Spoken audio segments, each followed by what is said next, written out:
Hey YouTube, it's Booth Dog here with an actual dog. Say hi to Simba. He was my childhood dog growing up and he just fell. He's getting a little old. Anyway, I thought you might want to see him. We'll turn it over to Mr. Boothman here to get started on today's lesson. Keep reaching out. Join the Google Meet later if you need to.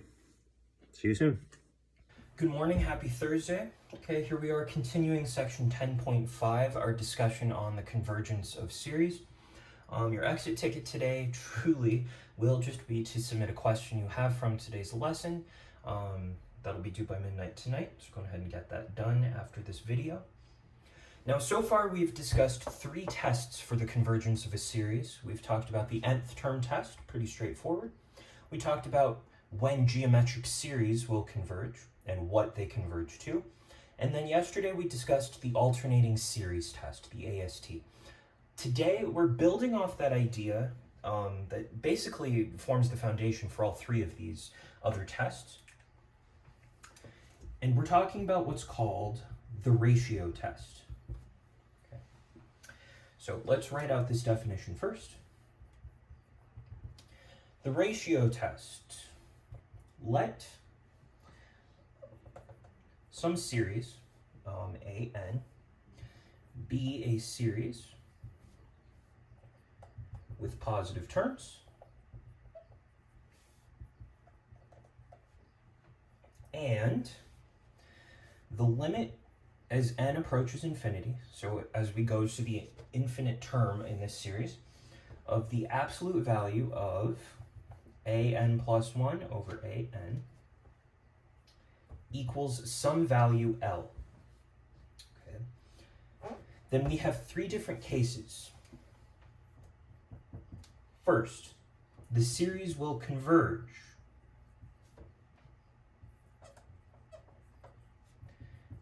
if this value L is less than 1. Second, the series diverges if L is greater than 1. And finally, if L equals 1, then this test is inconclusive. Okay, so pause this, jot this down, and then come back so we can discuss what exactly this means. Okay, now we have a series. The series has positive terms. And as we look further and further into the series, so as we take the limit as n goes to infinity, what is this value, an plus 1 over an? Okay, so that's finding the ratio between a term and the term that came before it.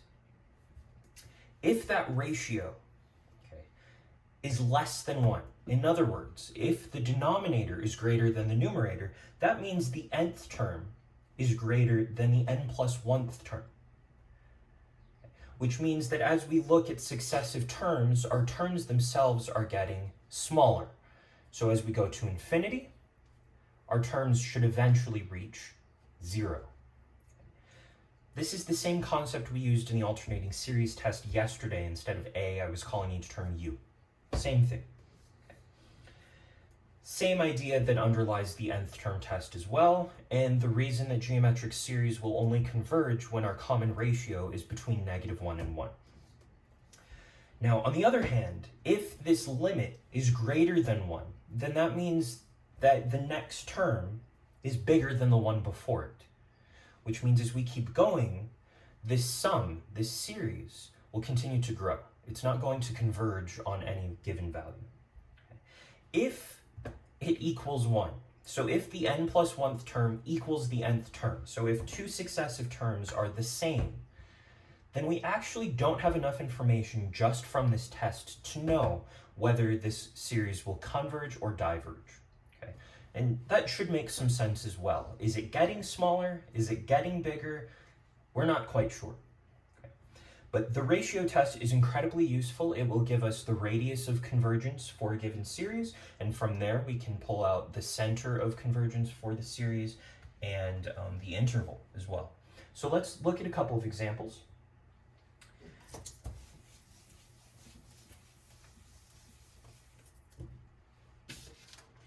First example.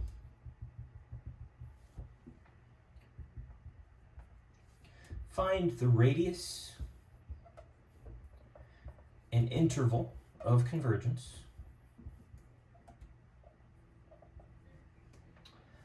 of the series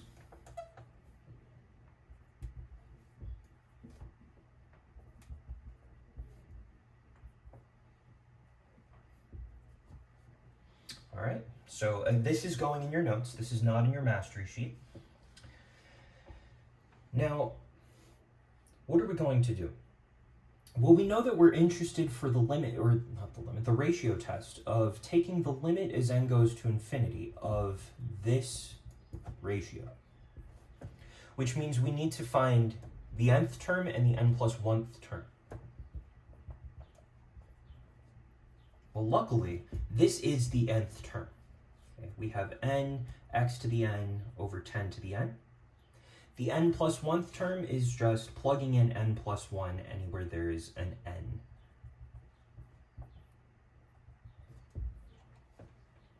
And now we simplify. I promise it's a little easier than it looks. We're dividing this fraction by another fraction, which means we're multiplying.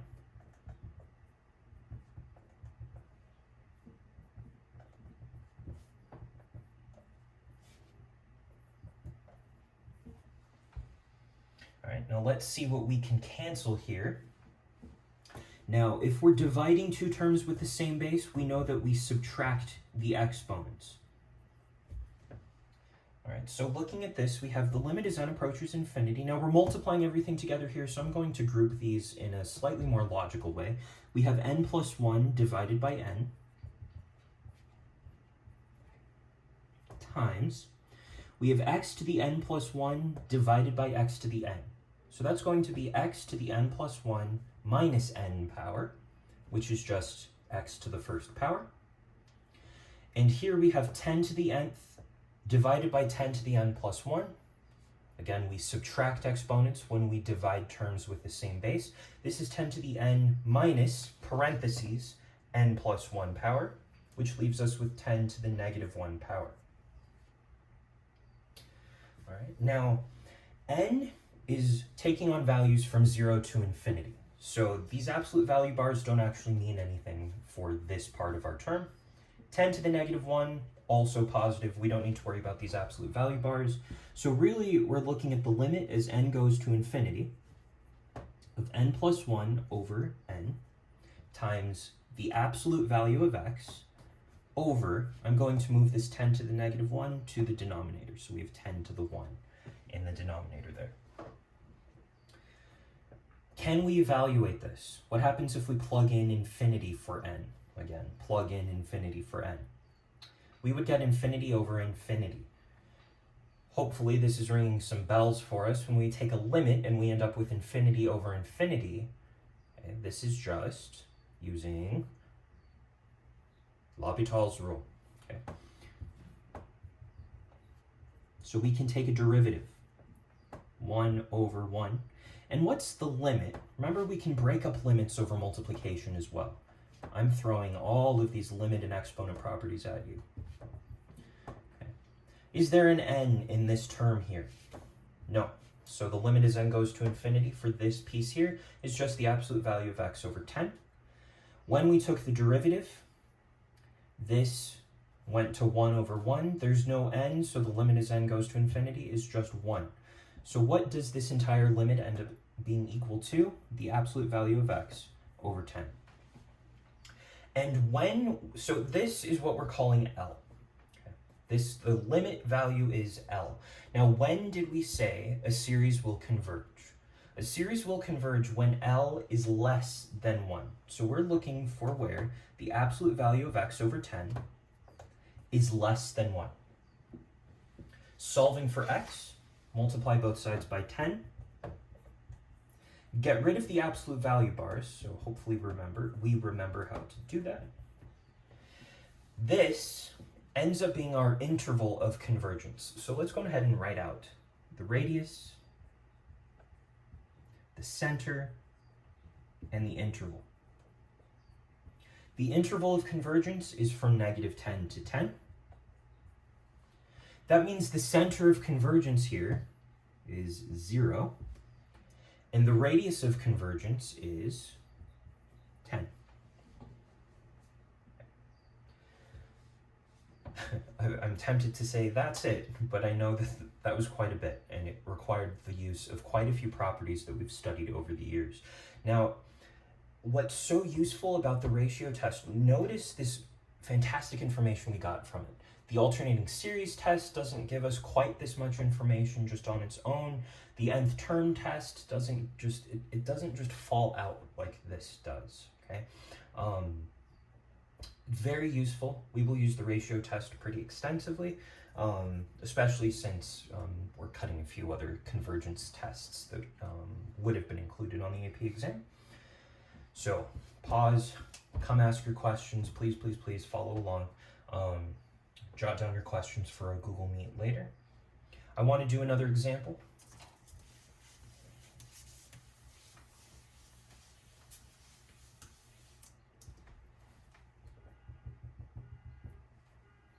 This time, let's find the radius and interval of convergence.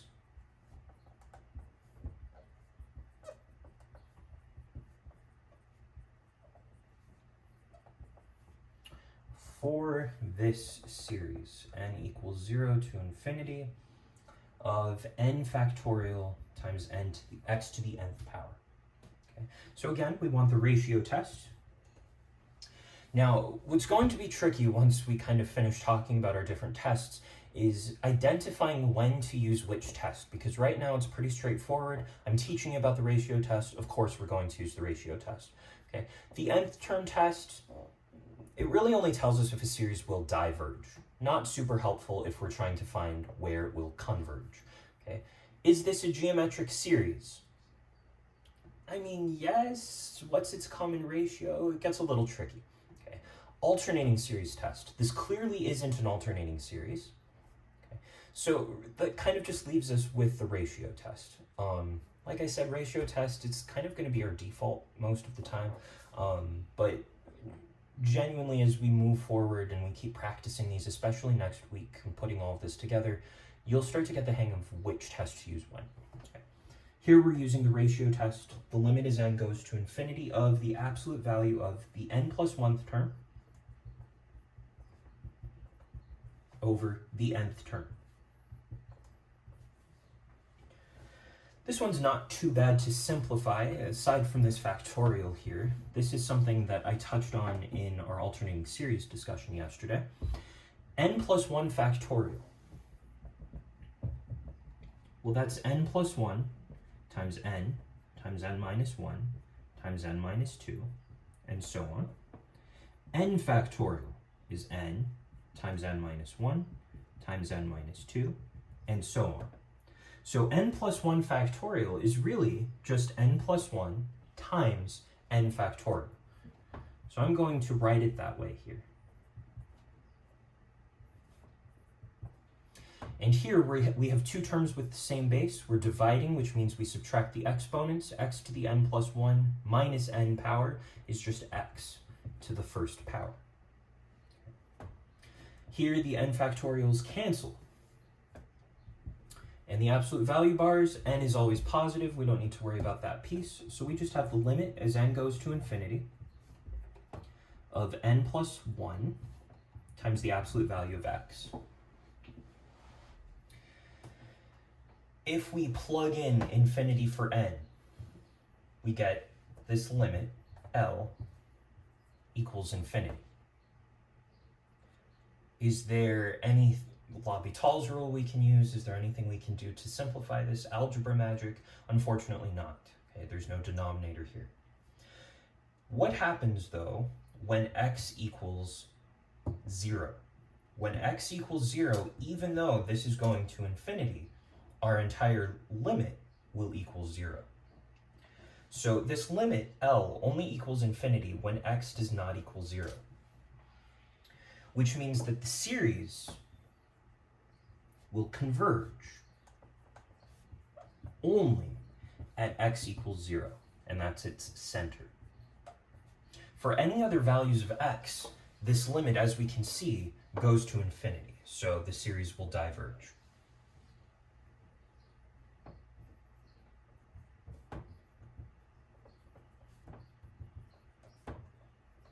So what is our radius of convergence? Well, if the only place the series converges is its center, then our radius equals 0. And our interval of convergence is simply the center. All right. A little more straightforward, I hope, aside from that last bit of thinking there. I want to do one example from your mastery sheet, looking at page 3.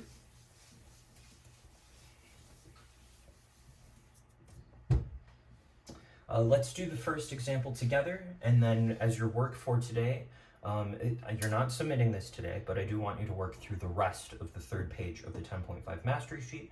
Tomorrow I'll do an example from the 4th page, and I'll ask you to finish up the 3rd and 4th pages of this mastery sheet. Okay? This will only get easier as you practice. Now, our first example here. We're asked to find the radius of convergence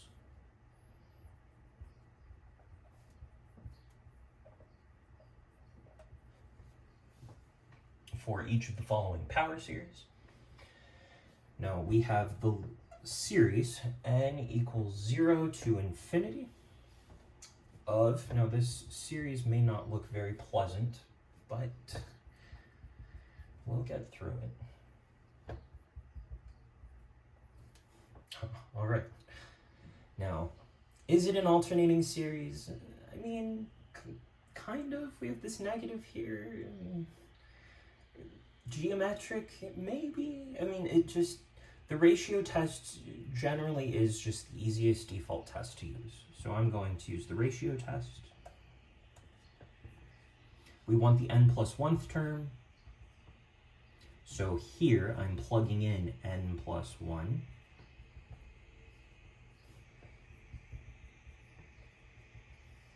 All over the nth term.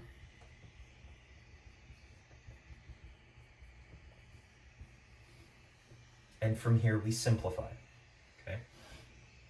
So this is the limit as n approaches infinity